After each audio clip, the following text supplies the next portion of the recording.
성도 여러분 안녕하셨습니까?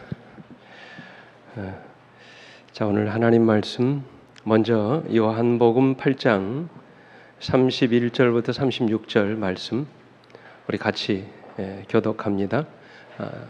그러므로 예수께서 자기를 믿는 유대인들에게 이르시되 너희가 내 말에 거하면 참으로 내 제자가 되고 진리를 알지니 진리가 너희를 자유롭게 하리라. 그들이 대답하되 우리가 아브라함의 자손이라 남의 종이 된 적이 없거늘 어찌하여 우리가 자유롭게 되리라 하느냐. 예수께서 대답하시되 진실로 진실로 너희에게 이르노니 죄를 범하는 자마다 죄의 종이라. 종은 영원히 집에 거하지 못하되 아들은 영원히 거하나니 그러므로 아들이 너희를 자유롭게 하면 너희가 참으로 자유로우리라. 아멘. 아들이 너희를 자유롭게 하면 참으로 너희가 자유로우리라. 아멘. 오늘 저는 이 말씀을 본문으로 해서 진리가 너희를 자유롭게 하리라는 제목을 가지고 같이 말씀의 은혜를 나누겠습니다. 과거 구소련이 붕괴될 즈음에 유럽에서 한때 유행하던 유머가 있습니다. 한 번은 소련의 모스크바에 살던 한 마리 개가 프랑스로 망명해 왔습니다. 한참 동안 파리 시내를 정신없이 돌아다니면서 먹고 즐기던 이 소련 개가 거리에서 프랑스 개를 만났어요. 서로 인사를 주고받은 후에 프랑스 개가 소련에서 온 개에게 물었습니다. 요즘 소련의 실정이 어떠냐 물었어요. 그랬더니 이렇게 물으면 야 말도 마라. 내가 오죽하면 망명해 왔겠냐 이렇게 얘기할 줄 알았어요. 그랬더니 소련에서 온 개가 입에 침을 튀겨가면서 자기 조국을 자랑하더랍니다. 야 소련은 말이야. 사람뿐만 아니라 개도 사람 취급받는 곳이야. 소련에 있는 개들이 얼마나 잘 먹고 잘 사는지 아냐? 이 구구절절히 칭찬하는 것입니다. 그래서 듣고 있던 이 프랑스 개가 기가 막혀서 야 그럼 거기서 살지 뭐하러 왔냐 그랬대요. 그랬더니 여러분 이 소련에서 온 개가 뭐라고 대답했는지 아십니까? 실컷 짓고 싶어서 왔다 그러더래요. 뭐하러 왔다고요? 실컷 짓고 싶어서 왔다 그러더래요. 그렇습니다 여러분. 먹고 사는 것보다 더 중요한 것이 있다면 그것은 바로 자유입니다. 우리 인간에게는 의식주 문제보다 더 중요한 자유에 대한 목마름이 있습니다. 자유는 이 땅에서 우리가 누리는 그 어떤 것보다도 소중한 것이기 때문입니다. 그래서 과거 우리 조상들이 일제에 36년 동안 이 자유를 잃어버렸을 때 이 나라의 독립을 위해서 그렇게 몸부림치며 싸웠던 것입니다. 그렇다면 여러분에게 좀 질문 드릴게요. 여러분은 진정으로 자유로우십니까? 응? 진정한 자유를 여러분은 여러분의 삶 속에서 누리고 계십니까? 우리가 한 번쯤은 생각해 봐야 할 너무나 중요한 말씀이라 생각합니다. 저는 사실 이 말씀을 전도회를 한다라고 하는 생각을 가지고 이 말씀을 준비했어요.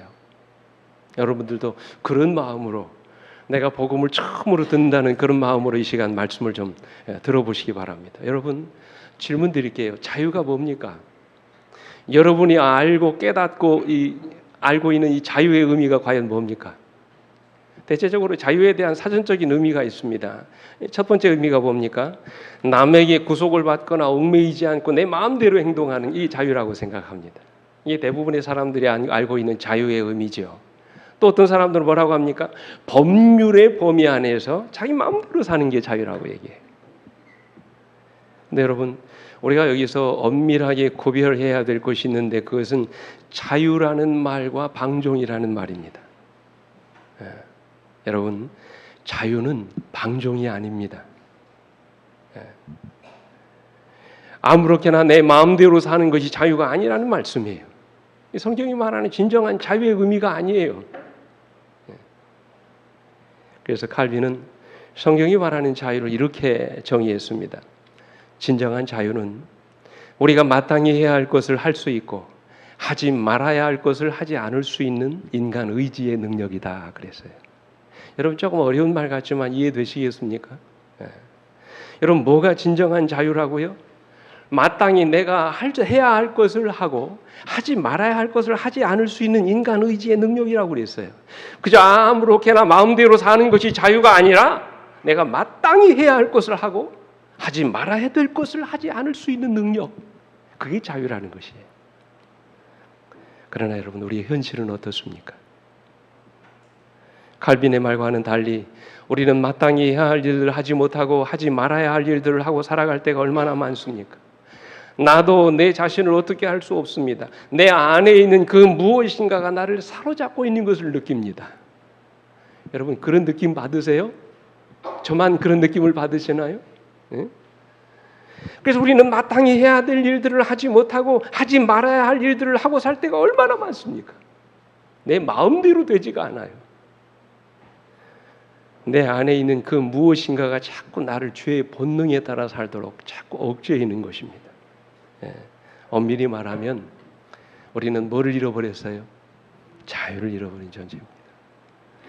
그래서 바울은 로마서 7장 19절로 20절에 이렇게 말씀하셨어요. 내가 원하는 바 선은 행하지 아니하고 도리어 원하지 아니하는 바 악을 행하는도다. 만일 너희가 원하지 아니하는 그것을 하면 이를 행하는 자는 내가 아니요 뭐라고요? 내 속에 거하는 뭐라고요? 죄라 그랬어요. 내 안에 있는 죄가 나로 하여금 죄를 짓게 만드는 것이라고 말씀하시죠. 이게 우리의 비극이죠. 자유를 잃어버린 우리의 현실입니다. 그래서 바울이 한 가지 깨달은 사실이 있습니다. 21절에 같이 한번 읽어볼까요? 시작. 그러므로 내가 한 법을 깨달았노니 곧 선을 행하기 원하는 나에게 악이 함께 있는 것이로다 라고 말씀하셨어요. 그러니까 내 안에 뭐가 있다는 거예요? 선한 본능이 있고 뭐가 있다는 거예요? 악한 본능이 있다는 것입니다. 그래서 내 마음으로는 선을 원하지만 내 지체 속에 있는 악한 본능이 나로 하여금 자꾸 선을 행하지 못하도록 사로잡고 있는 것이라고 말합니다. 그래서 나로 하여금 시시때때로 죄를 짓게 하는 것이라고 말씀하십니다. 이게 자유를 잃어버린 우리의 모습이에요. 그래서 우리는 평생을 죄의 노예가 되어 살아갑니다. 어떤 사람은 술의 노예가 되고요. 어떤 사람은 성의 노예가 되고 어떤 사람은 돈의 노예가 되고 어떤 사람은 욕심의 노예가 되고 어떤 사람은 미움의 노예가 되고 어떤 사람은 두려움의 노예가 되고 어떤 사람은 죽음의 노예가 되어 일평생 종노릇하고 살아가는 것입니다. 이게 우리의 현실이죠. 이것이 우리의 운명입니다. 그래서 우리는 평생 죄의 노예가 되어 자유를 잃어버린 존재로 그렇게 살아가는 것입니다. 어떻게 해야 합니까? 우리가 어떻게 하면 죄로부터 자유롭게 될 수 있을까요? 과연 그 비결이 무엇입니까? 오늘 본문에서 주님은 말씀하시죠. 요한복음 8장 32절 같이 읽습니다. 시작. 진리를 알지니 진리가 너희를 자유롭게 하리라 그랬어요. 여러분, 우리 어떻게 자유롭게 될 수 있다고요?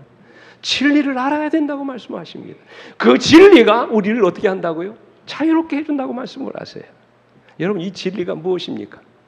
자유를 위해서 오늘 여러분과 제가 정말로 알아야 될 이 진리가 과연 뭘까요? 우리가 알아야 할 진리는 첫째로 내 안에 자유가 없음을 알아야 해요. 자, 뭐가 없음을 알아야 된다고요? 내 안에 뭐가 없다고요? 자유가 없음을 아셔야 돼요. 내가 자유가 있는 것 같지만 우리는 죄의 노예가 된 자들입니다. 그러므로 우리는 스스로의 힘이나 의지로 자유를 얻을 수가 없어요. 이것을 인정하셔야 돼요. 이것이 기독교와 다른 종교의 차이점입니다. 다른 종교는요, 하면 된다고 얘기합니다. 노력하면 된다고 얘기해요. 참선을 하고 고행을 하고 도를 깨우치면 된다고 이야기합니다. 인간 스스로의 능력으로도 우리는 얼마든지 자유를 얻을 수 있다고 얘기합니다. 그러나 성경은 뭐라고 말씀하세요? 에레미야 13장 23절에 구수인이 그 피부를 표범이 그의 반점을 변하게 할 수 있느냐? 할 수 있을진데 악에 익숙한 너희도 선을 행할 수 있으리라 그랬어요. 여러분, 이 말이 할 수 있다는 말입니까? 없다는 말입니까? 피부가 검은 흑인이 자기 피부를 희게 할 수 있나요? 없죠. 표범이 그 반점을 지울 수 있습니까? 없습니다. 그처럼 악에 익숙한 우리도 선을 행할 수 없다고 말씀을 하세요. 그래서 바울은 뭐라고 합니까? 3장 20절에 그러므로 율법의 행위로 그의 앞에 의롭다 하심을 육체가 뭐라고요? 없다라고 말씀을 하세요. 23절에도 뭐라고 말합니까? 모든 사람이 죄를 범하였음에 하나님의 영광에 이르지 못하더라 말씀하셨어요. 성경은 인간이 스스로의 힘으로 자유를 얻을 수 없다고 말씀을 하세요. 불가능한 일이라고 말씀하세요. 그래서 바울은 로마서 8장 7절에서 뭐라고 말합니까? 같이 읽겠습니다. 시작. 육신의 생각은 하나님과 원수가 되나니 이는 하나님의 법에 굴복하지 아니할 뿐 아니라 할 수도 없다고 그랬어요. 할 수도 없다고 그랬어요. 왜요? 이유가 뭡니까? 여기서 우리가 아주 본질적인 이유를 찾으셔야 돼요. 왜 그렇습니까? 왜 우리는 스스로 할 수 없나요? 왜 우리는 스스로 어렵게 될 수 없습니까? 이유가 뭘까요? 시편 51편 5절에서 시편 기자는 이렇게 얘기합니다. 같이 읽습니다. 시작. 내가 죄악 중에서 출생하였으며 어머니가 죄 중에서 나를 잉태하였나이다. 그랬어요. 그럼 여기에 대답이 있습니다. 우리가 태어날 때부터 죄의 유전자를, 죄의 본능을 가지고 태어났기 때문이라고 말씀하십니다. 그러니까 여러분, 우리가 죄를 짓기 때문에 죄인이 되는 것이 아니라 죄인이기 때문에 죄를 짓게 되는 것이라는 말씀이에요. 선천적으로 우리는 죄를 짓고 살아갈 수밖에 없는 나약한 존재라는 말씀입니다. 우리가 이 사실을 인정해야 됩니다. 내가 얼마나 나약하고 보잘것없는 죄인인지를 우리 스스로 인정해야 된다는 그런 말씀이에요. 내가 죄악 중에 출생하였으며 평생을 죄만 짓고 살아갈 수밖에 없는 죄인인 것을 우리가 인정하고 살아가야 합니다. 이 말은 나에게 죄를 이길 만한 능력이 없다는 사실을 인정하라는 말씀이에요. 내 의지로 안 됩니다. 제가 해보니까 안 돼요. 내 결심으로 안 됩니다. 이 작심삼일이라는 말이 있잖아요. 결심해봐야 며칠을 안 가요? 사흘을 안 가는 것입니다. 오래전에 매스컴에서 주목을 받았던 코미디언 중에 서세원, 서정희 씨 부부가 있습니다. 여러분 잘 아시는 분이죠. 한때는 개그맨으로 이름을 날리다가 신학을 공부하고 뭐까지 되신 분이에요? 목회자까지 되신 분입니다. 근데 몇 년 전부터 이 부인인 서정희 씨하고 관계가 이렇게 좀 삐걱거리더니 여러분 아시죠? 엘리베이터 앞에서 이 부인을 폭행하는 장면이 CCTV에 찍히면서 그들의 사생활이 다 드러난 것입니다. 민낯이 드러난 것이에요. 마냥 행복할 줄만 알았던 그들의 이 안타까운 민낯이 드러난 것입니다. 결국 서정희 씨는 남편의 폭행과 폭언을 견디다 못해서 이혼을 결심하고 고발을 하지요. 여러분 어쩌다가 이들 부부가 이렇게 됐을까요? 한때는 연예계의 인구 부부라고 소문이 났던 이들이 왜 이 지경이 됐습니까? 누구의 말이 사실인지는 모르지만 이 서정희 씨가 19살의 어린 나이에 억지로 결혼을 했답니다. 남편에게 거의 폭행을 당하다시피 결혼을 이제 하게 되고 32년 동안 결혼 생활을 했는데 하루도 편하지 않았다는 거예요. 하루도 행복하지 않았다고 말합니다. 하루도 폭행과 폭언에 시달리지 않은 날이 없었다고 합니다. 그래서 이 서정희 씨가 뭐라고 인터뷰했냐면 이제는 이 포장된 삶을 끝내고 싶다고 얘기합니다. 이제는 더 이상 못하겠다고 얘기합니다. 더 이상 진짜로 못하겠다는 것입니다. 그러면 왜 이 서정희 씨가 왜 이렇게 힘든 결혼 생활을 32년 동안 했을까요? 왜 그렇습니까? 벌써 끝내버리지. 그런 이야기합니다. 누구 때문이라고요? 자식 때문이라고. 그러면서 얘기합니다. 가정을 지켜야 된다는 아내이자 엄마의 의무감 때문이었다 그랬어요. 그래서 그는 남편인 서세원 씨에게 신학을 공부하게 하고 목회자의 길을 가도록 권유했다 얘기합니다. 그러면서 그 인터뷰의 마지막 부분에 참 제 가슴에 확 와닿는 그런 말을 했어요. 이 서정희 씨가 무슨 말을 했냐면 이런 말을 했습니다. 남편이 목사가 되면 변할 줄 알았습니다. 그랬어요. 그렇습니다, 여러분. 직업이 사람을 변화시키는 것이 아닙니다. 목사가 아니라 목사 할아버지가 돼도 사람은 변하지 않습니다. 인간의 결심이 사람을 변화시키는 것이 아니라는 말씀이에요. 내가 마음을 먹는다고 해서 내 삶이 달라지는 것이 아니라는 말씀이에요. 그래서 바울이 한 고백이 뭡니까? 로마서 7장 24절에 같이 읽을까요? 오호라 시작. 오호라 나는 곤고한 사람이로다. 이 사망의 몸에서 누가 나를 건져내랴. 바울 스스로가 뭐라고 얘기합니까? 오호라 나는 어떤 사람이라고요? 곤고한 사람이로다. 이 곤고한 사람이라는 말이 무슨 말입니까? 구제불능의 그런 뜻이에요. 비참한 그런 뜻입니다. 내 밖에서 나를 구원해 주시는 하나님의 능력이 나에게 임하지 않으면 나는 희망이 없는 존재라는 그런 말씀이에요. 우리가 이 사실을 인정해야 된다는 것이죠. 거기서부터 자유를 향한 우리의 몸부림이 시작되는 것입니다. 여러분 한번 생각해 보십시오. 우리가 우리 힘으로 우리 자신을 구원할 수 있었다면 우리 주님이 땅에 오시지 않아도 됐습니다. 그죠? 내 힘과 내 능력으로 우리 자신을 구원할 수 있었다면 주님 십자가에 돌아가지 않으셔도 됐습니다. 그러나 우리 힘으로 안 되기 때문에 주님이 이 땅에 오신 것이고 우리 죄를 대신하여 십자가에 돌아가신 것입니다. 우리가 이 사실을 알아야 합니다. 우리가 얼마나 연약하고 무능한 존재인지 우리 스스로를 알아야 한다는 말씀에 그래야 도움을 구하지 않겠습니까? 여러분, 흔히 물에 빠진 사람을 구할 때 반드시 지켜야 되는 세 가지 원칙이 있대요. 여름을 지금 다 지나갔습니다만 가끔 물놀이 하다가 익사사고하는 그런 일들이 있지 않습니까? 물에 빠져서 죽어가는 그 사람 구출할 때 아무리 수영을 잘하는 사람도 반드시 지켜야 되는 세 가지 원칙이 있대요. 그게 뭔지 아십니까? 유튜브를 통해서 한번 찾아봤어요. 반드시 첫 번째 지켜야 될 원칙. 반드시 뭐를 착용하라고요? 안전장비를 착용하라. 구명조끼를 입든지 아니면 튜브를 갖고 있든지 사람을 그래서 구출해야 된다는 것입니다. 두 번째가 뭔지 아세요? 물에 들어가지 말고, 이게 중요합니다. 물에 들어가지 말고 가급적이면 주변에 있는 구조 장비들을 이용하라는 거예요. 밧줄을 던진다든지 아니면 뜰 수 있는 아이스박스를 던진다든지 페트병을 던진다든지 이 구조 장비를 이용하라는 것입니다. 중요한 것이 세 번째입니다. 첫 번째도 없고 두 번째도 없을 때 어떻게 하는가? 가장 중요한 것 이렇게 얘기합니다. 기절할 때까지 놔둬라. 이게 중요합니다. 살려고 발버둥 치면 안 된다는 것이에요. 그런 사람 구하려고 들어갔다가 둘 다 죽는다는 것입니다. 기절할 때까지 놔두라는 것입니다. 그리고는 나중에 심폐소생술로 살리라는 것이에요. 그럼 참 놀랍지 않습니까? 저는 영적으로도 마찬가지라고 생각합니다. 완전한 자기 포기 없이는 구원이 없습니다. 내가 스스로 어쩔 수 없는 죄인임을 고백하고 절대자이신 하나님께 도움을 구할 때 거기서부터 우리를 구원하시는 하나님의 역사가 시작되는 것입니다. 그래서 영감백은 이렇게 말합니다.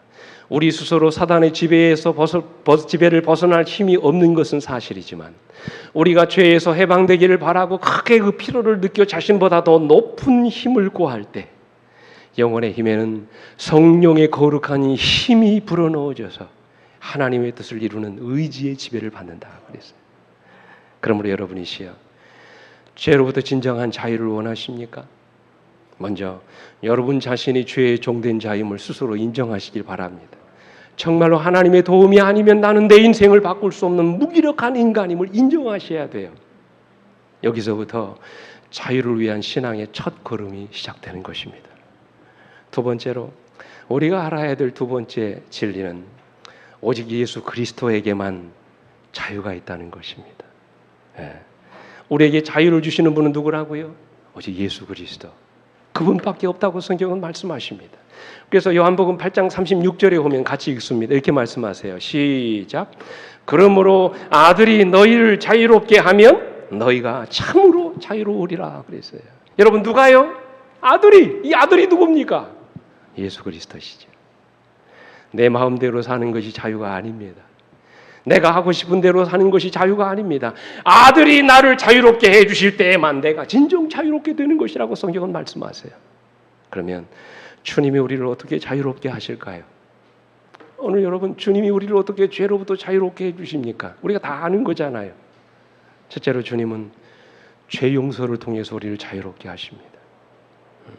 우리는 죄를 짓고 사는 것이 얼마나 두려운 일인지 아주 잘 압니다. 죄책감 때문에 우리는 자유를 잃어버리고 양심의 고통을 받으며 살 때가 얼마나 많습니까? 평생을 어떤 분은 용서받지 못한 죄로 인하여 고통 가운데 사는 사람들이 얼마나 많습니까? 미국의 유명한 그 작가였던 19세기 작가인 에드가 앨런 포라고 하는 사람이 있어요. 이 사람이 지은 그 책 가운데 고자질하는 심장, 어떤 책은 고자질하는 양심으로 이렇게 번역이 됐는데 이 책에 보면 이 작품을 통해서 그는 죄책감으로 고통당하는 인간의 양심을 아주 생생하게 묘사하고 있습니다. 이 내용이 그렇습니다. 이 단편집 가운데 한 사람이 아무도 모르게 사람을 죽였어요. 그리고는 자기 집 지하에다가 죽은 사람의 시체를 묻었습니다. 그런데 이상하게도 그날부터 죽은 사람의 심장 고동 소리가 그의 귀에 똑똑히 들려오는 것입니다. 간담이 서늘해졌습니다. 온 몸이 식은땀으로 다 젖었습니다. 귀를 막아도 잠을 자도 잠이 오지 않습니다. 계속해 들려오는 이 죽은 사람의 심장 소리 때문에 반미치광이가 되어버려요. 그런데 여러분, 그는 그 소리가 지하실에서 죽은 이 죽은 사람의 심장 고동 소리가 아닌 자기 자신의 심장 고동 소리인 것을 깨닫죠. 용서받지 못한 죄책감으로 인하여 그 수많은 날 동안 고통을 당하게 된 것입니다. 그래서 사람이 죄를 짓고는 못 사는 것이에요. 그죠? 오늘 본문이 말씀이 있기 바로 전인 요한복음 8장 1절로 11절에 오면 여러분 잘 아시는 가늠하다 현장에서 붙잡힌 여인의 이야기가 나옵니다. 근데 여러분 바리새인과 서기관들이 가늠 중에 붙잡혀온 이 여인을 주님 앞에 세우고 뭐라고 합니까? 이렇게 얘기하죠. 모세는 율법에 이런 여자를 돌로 치라 명하였거니와 선생은 어떻게 말하겠나이까? 그때 주님이 몸을 굽히셔서 손가락으로 땅에 뭔가를 쓰셨다고 그랬어요. 그때 우리 주님이 뭐를 쓰셨을까요? 학자들에 따라서 많은 이견이 있습니다. 어떤 학자는 이 바리새인과 서기관들의 그 야비함을 주님께서 아마 그 땅에 기록하셨을 것이다. 어떤 학자는 어떤 특별한 것을 쓰신 것이 아니라 이 흥분한 무리들의 흥분을 가라앉히기 위해서 그냥 아무 의미 없이 그냥 그렇게 하신 것이라 얘기합니다. 그런데 여러분 참 우리에게 주신 축복의 말씀이 영감에 그래 보면 그 사실을 이렇게 기록하고 있습니다. 그들의 시선이 예수의 시선을 따라 땅바닥으로 쏠렸을 때 그들의 안색은 변하였다. 그들 앞에 그려져 있는 것은 그들 자신들의 생애의 숨은 죄의 비밀들이었다 그랬어요. 감추고 싶은 죄의 기록들 우리 주님께서 땅바닥에 다 지금 기록하고 있는 것입니다. 그리고 나서 말씀하시기를 뭐라고요? 너희 중에 죄 없는 자가 먼저 돌로 치라고 말씀하셨어요. 그러자 그들이 양심의 가책을 느끼며 하나둘씩 주님 곁을 떠났다고 그랬어요. 그리고 나서 모든 사람이 다 떠나가 버리고 난 다음에 우리 주님께서 여인에게 뭐라고 말씀하셨습니까? 여자야, 너를 고발하던 그들이 어디 있느냐? 너를 정죄한 자가 없느냐? 여자가 뭐라고 합니까? 대답하되 죄 없나이다. 그때 예수께서 말씀하세요. 나도 너를 정죄하지 아니하노니 가서 다시는 죄를 범하지 말라고 말씀하셨어요. 이유를 달지 않았습니다. 따지지도 묻지도 않았어요. 나도 너를 정죄하지 아니하노니 가서 다시는 죄를 범하지 말라고 말씀하셨어요. 감히 눈을 들어 주님을 바라보지도 못하고 두려움에 떨고 있는 그 여인에게 주님이 지금 희망을 말씀하고 있는 것입니다. 내가 안다. 내가 얼마나 연약한 존재인지 내가 안다. 내 스스로 이 죄악의 굴레에서 벗어날 수 없는 연약한 존재라는 것을 내가 안다. 그러니 이제는 나를 믿어라. 나를 믿고 가서 다시는 죄를 범하지 말아라. 우리 영감의 그는 이렇게 말씀하세요. 사람들은 죄를 사랑하면서도 죄인은 미워한다. 그러나 그리스도께서는 죄를 미워하고 죄인을 사랑하신다. 그는 마음에 깊은 감동을 받았다. 그는 예수의 발 앞에 엎드려 고마운 사랑의 마음으로 흐느껴 울면서 뜨거운 눈물로 자신의 죄를 고백하였다. 그러자 우리 주님께서 아무 조건도 없이 이 여인의 죄를 다 용서해 주셨습니다. 오늘도 주님은 우리가 우리의 죄를 고백하고 인정하기만 하면 더 이상 우리 죄를 묻지도 문제 삼지도 않으십니다. 더 이상 죄책감에 빠져 불행한 인생을 살게 하지도 않으십니다. 누구든지 주님 앞에 나와서 자신의 죄를 고백하면 용서해 주신다고 주님이 약속하셨어요. 그래서 우리가 죄로부터 자유를 얻게 되는 것입니다. 여러분 잘 아시는 요한일서 1장 9절에 만일 우리가 우리 죄를 자백하면 그는 미쁘시고 의로우사 우리 죄를 사하시고 우리를 모든 불의에서 어떻게 하신다고요? 깨끗게 하신다고 말씀하셨어요. 시편 34편 18절에도 여호와는 마음이 상한 자를 가까이 하시고 충심으로 통회하는 자를 뭐 하신다고요? 구원하신다고 말씀을 하셨어요. 영감이 그래도 예수께서는 우리가 죄 많고 무력하고 도움이 요구되는 그런 상태 그대로 당시기에 나오는 것을 좋아하신다고 그랬어요. 오늘 여러분과 저의 심령 속에 있는 이 죄를 씻어주시는 것을 그분은 뭘로 여기신다고요? 영광으로 여기신다고 말씀을 하셨어요. 여러분 이것이 은혜가 아니고 무엇이겠습니까? 이런 주님의 은혜 때문에 우리가 죄로부터 자유를 얻게 되는 것입니다. 그죠? 근데 여러분 주님은 단지 우리의 죄만 용서하시는 것이 아니에요. 더 놀라운 은혜가 있습니다. 주님은 우리의 죄를 용서하실 뿐만 아니라 우리를 어떻게 하세요? 거듭나게 하세요. 네. 우리의 죄된 본성을 변화시킴으로 우리를 죄로부터 자유롭게 하십니다. 그러니까 여러분 주님은 단순히 우리의 죄만 용서해 주시는 것이 아니라 더 이상 우리가 죄를 짓고 살지 않도록 우리의 속사람, 다시 말하면 우리의 본성을 변화시켜 주시는 것입니다. 그래서 죄가 와도 우리에게 뭐가 되지 않는 것이 유혹이 되지 않도록 그렇게 만들어주시는 것이. 그래서 바울은 뭐라고 합니까? 그런즉 누구든지 그리스도 안에 있으면 뭐라고요? 새로운 피조물이라고 말씀해요. 이전 것은 다 지나갔다고 말씀을 하세요. 우리가 주 안에서 뭐가 된다고요? 새 것이 된다고 말씀을 하세요. 디도서 3장 5절에도 우리를 구원하시되 우리가 행한 바 의로운 행위로 말미암지 않고 오직 그의 긍휼하심을 따라 중생의 씻음과 성령의 뭘로요? 새롭게 하심으로 우리를 구원하신다고 말씀을 하세요. 우리가 예수를 믿고 성령의 새롭게 하심을 따라 날마다 새로운 피조물이 되게 하시는 것이라고 말씀을 하십니다.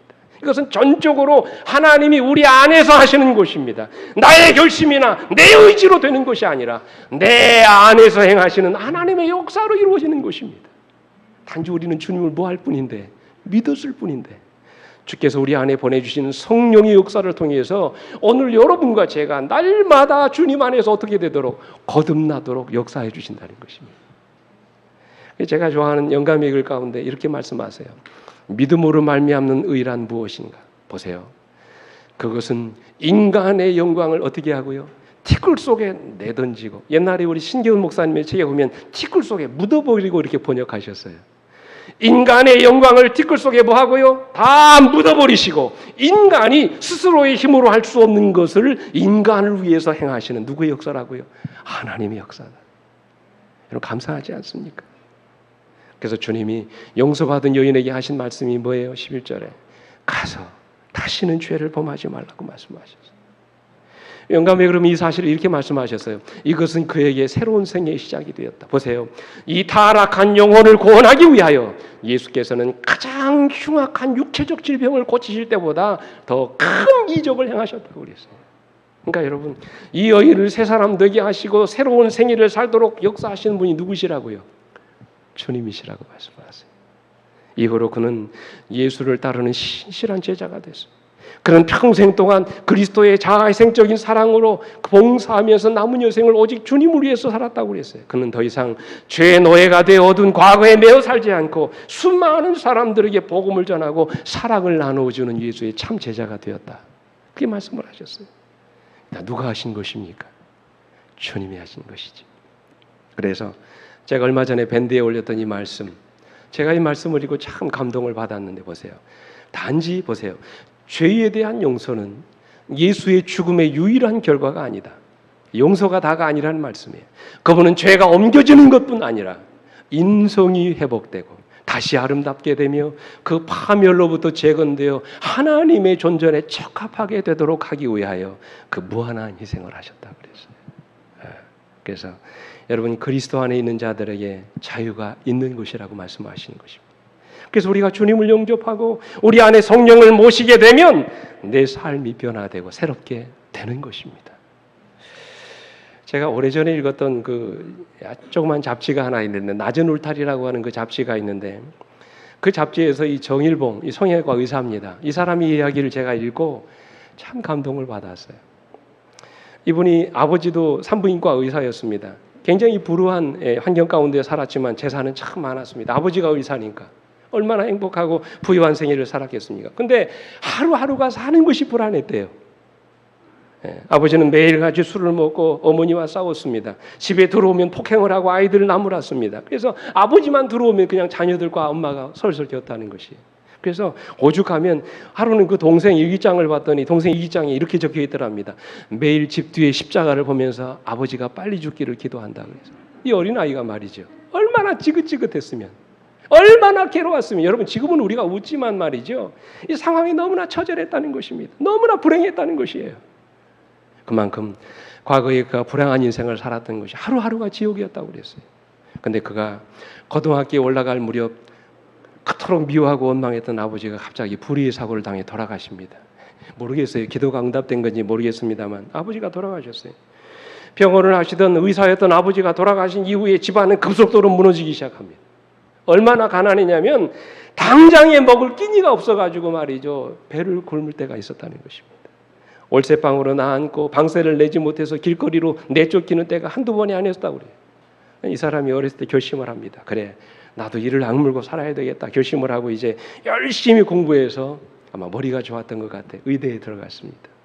그리고는 아르바이트를 하면서 어렵게 대학을 졸업해가지고 자기도 성형외과 의사가 됐어요. 여러분, 성형외과 의사는 돈을 굉장히 잘 법니다. 아시는 것처럼. 근데 여러분, 세월이 흘러서 어느 날 자기를 가만히 돌아보니까 누가 한 짓을 똑같이 하고 있더라고요. 아버지가 한 짓을 똑같이 하고 있더라는 것이.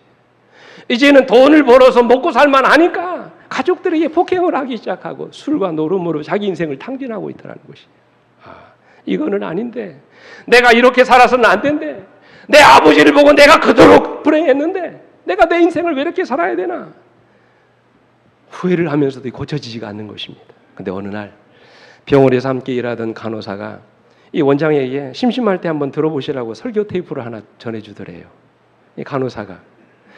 그래서 그 하나님도 모르고 예수님도 모르던 이 사람이 그 설교를 들으면서 그날 이 원장실의 문을 닫아놓고 일과가 끝났겠죠. 일과 끝나고 원장실 문을 닫아놓고 이 설교를 들으면서 얼마나 감동을 받았는지 모릅니다.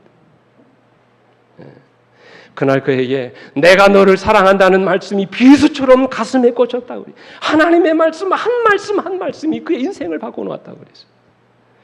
한 번도 따스한 아버지 어머니 밑에서 사랑을 받지 못했기에 아내도 자녀들에게도 제대로 된 사랑을 주지 못했던 그가 그때 처음으로 이 따뜻한 사랑을 느꼈다는 것입니다. 말씀을 통해서 자신도 사랑받기 위해 태어난 사람이라는 것을 깨닫게 되고 누군가 나를 위해 목숨까지 버릴 만큼 나는 그렇게 사랑받는 존재라는 사실 앞에 그는 통곡하며 울었다고 그랬어요. 얼마나 울었는지 넥타이를 풀어서 눈물을 닦고 막 쥐어짜야 할 만큼 그렇게 울었답니다. 근데 여러분, 그런 일이 있고 난 이후에 불가항력적인 힘에 의해서 그의 몸이 움직여지는 것을 느꼈다고 그랬어요. 그럼 그 책에서 이렇게 얘기합니다. 지성이고 이성이고 소용이 없었습니다. 인생의 벽돌이 우르르 쏟아져 내렸고 그로부터 나의 삶이 180도로 바뀌기 시작했습니다. 술과 담배를 끊고 틈만 나면 보육원에 찾아가 고아들의 병을 치료해주고 성경을 가르치고 의료 선교회를 만들어 매주 인근 농어촌을 돌면서 봉사활동을 벌였습니다. 보이는 아름다움만을 성형하는 의사가 아니라 사람의 마음을 만져줄 수 있는 의사가 되었습니다. 그렇습니다, 여러분. 오직 예수 그리스도만이 우리에게 자유를 주실 수 있습니다. 여러분, 이 사실을 믿게 되시길 간절히 바랍니다. 오직 주님만이 우리 죄를 사하시고 오늘 여러분과 저를 거듭나게 하십니다. 오늘 이 자리에 오신 여러분, 우리 모두가 다 우리 예수님을 개인의 구주로 영접하고 진정한 삶의 자유를 경험하시게 되길 간절히 바랍니다. 그분이 주시는 성령의 능력과 힘으로 주님 안에서 날마다 새로운 인생을 살게 되시길 간절히 바랍니다. 내가 해결할 수 없는 문제, 변화되지 않은 이 문제를 놓고 골머리 쏟지 말고 여러분 인생의 문제를 주님 앞에 내려놓고 그분이 주시는 힘과 능력으로 여러분 이 죄와 싸워 이기시는 여러분과 제가 되길 간절히 바랍니다. 끊지 못하는 것, 주님께 도움을 구하면서 다 끊어버리시게 되길 간절히 바랍니다. 이게 여러분 신앙의 능력이에요. 마지막으로 우리가 알아야 될 진리는 예수 그리스도 안에 있는 자들만이 진정한 자유를 누릴 수 있다는 사실을 아셔야 돼요. 여러분, 그러므로 기억하십시오. 내가 누구인가 중요하지 않습니다. 나의 과거가 어떠한가 중요하지 않습니다. 정말로 중요한 것은 오늘 내 안에 누가 계시는가 하는 것입니다. 내가 그리스도 안에 있고 주님이 내 안에 계실 때 우리는 비로소 진정한 자유를 누릴 수 있게 되는 것입니다. 그렇다면 여러분, 우리가 어떻게 주님 안에 있을 수 있을까요? 중요한 질문 아닙니까? 오늘 요한복음 8장 31절에서 같이 읽습니다. 이렇게 말씀하세요. 시작. 그러므로 예수께서 자기를 믿는 유대인들에게 이르시되 너희가 내 말에 거하면 참으로 내 제자가 되고. 여러분, 너희가 내 뭐에 거하면요? 말에 거하면 참된 제자가 된다고 말씀하셨어요.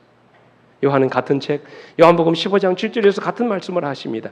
너희가 내 안에 거하고 내 말이 너희 안에 거하면 그랬어요. 지금 여러분 요한이 계속해서 강조하고 있는 내용이 무엇입니까? 주님 안에 있는 것과 그분의 말씀 안에 사는 것이 같다는 말씀이에요. 다시 말해서 하나님의 말씀이 그 안에 있는 사람이 곧 주님 안에 있는 자들이라고 말씀을 하시는 것입니다. 말씀이 그 안에 있다는 것은 우리가 그분의 말씀대로 살아가는 것을 말하지요. 그런 사람이 참 제자이고 그 속에 진정한 자유가 있다고 말씀을 하세요.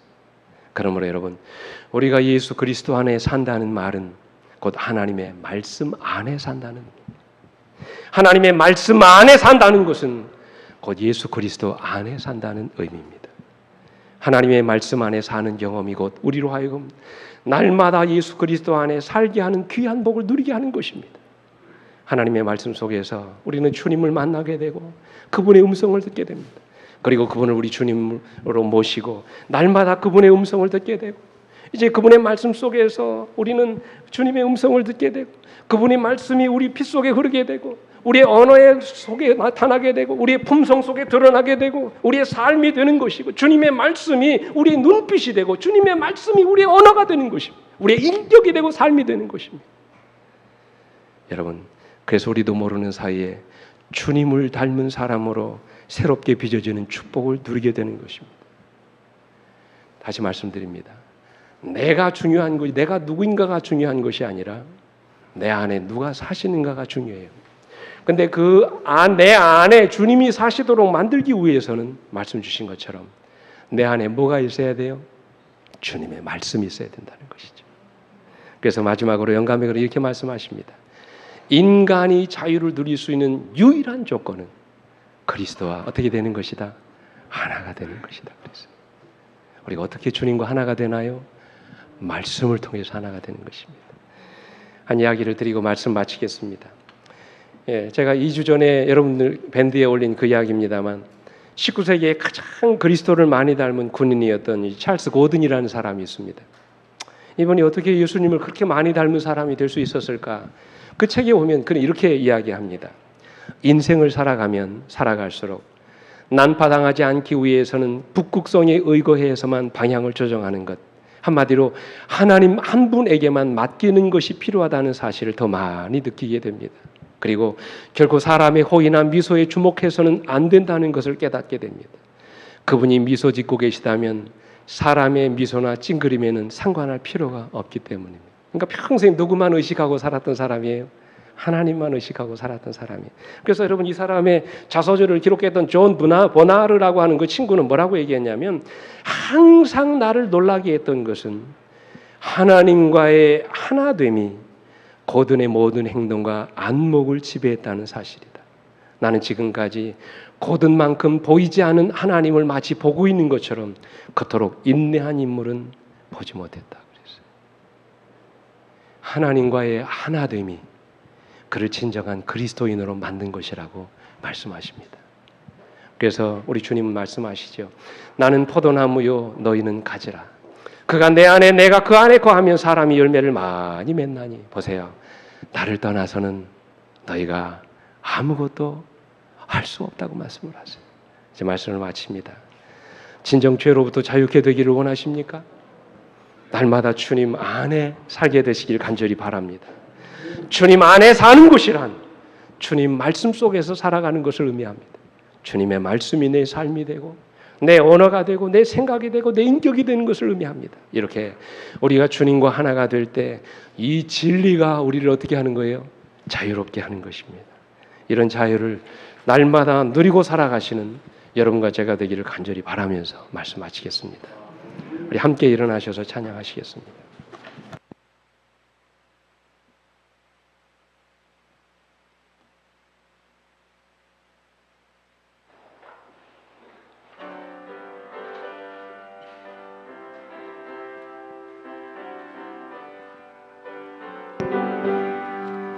내 영혼 주의 은혜로 죄짐을 벗어버리니 내 슬픔 많은 세상도 기쁨의 천국 되도다.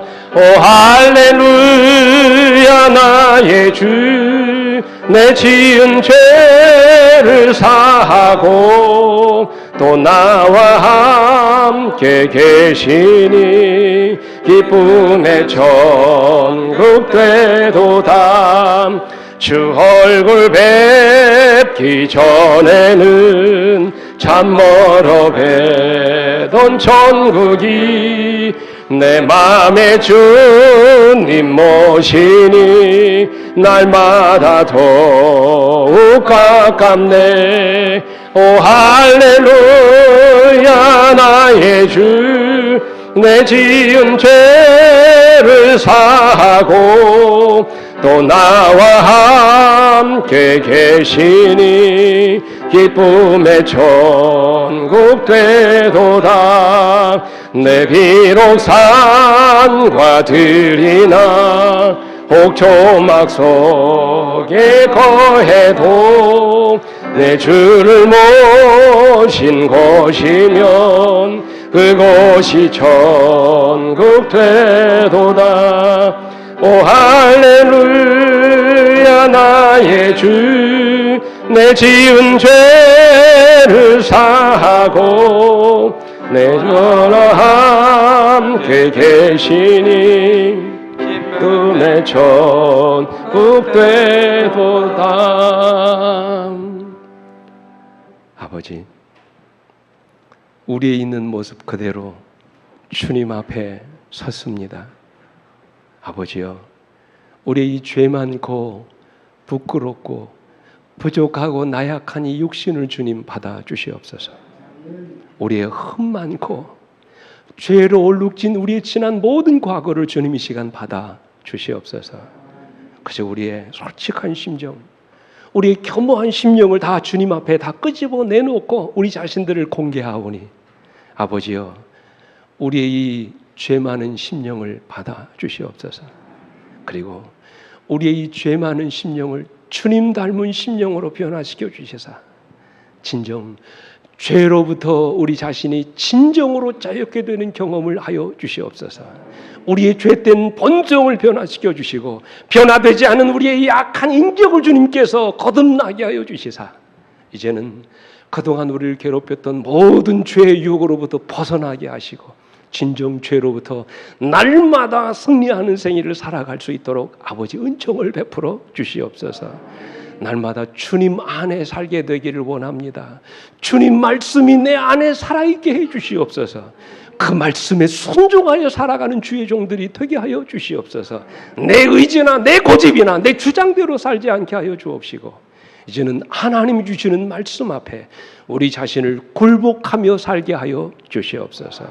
이제는 우리 아버지 하나님의 놀라우신 은혜와 그 아들 예수 그리스도의 다함이 없으신 십자가의 사랑과 오늘도 우리를 변화시키시고 날마다 거듭나게 하시는 성령의 감화 감동하심이 오늘 십자가 앞에 우리 자신의 모든 것들을 내려놓고 변화되기를 간절히 사모하는 주의 성도들을 위해 이제로부터 영원토록 언제나 함께해 주시옵기를 우리의 구주이신 예수 그리스도의 이름으로 간절히 축원하옵나이다. 아멘.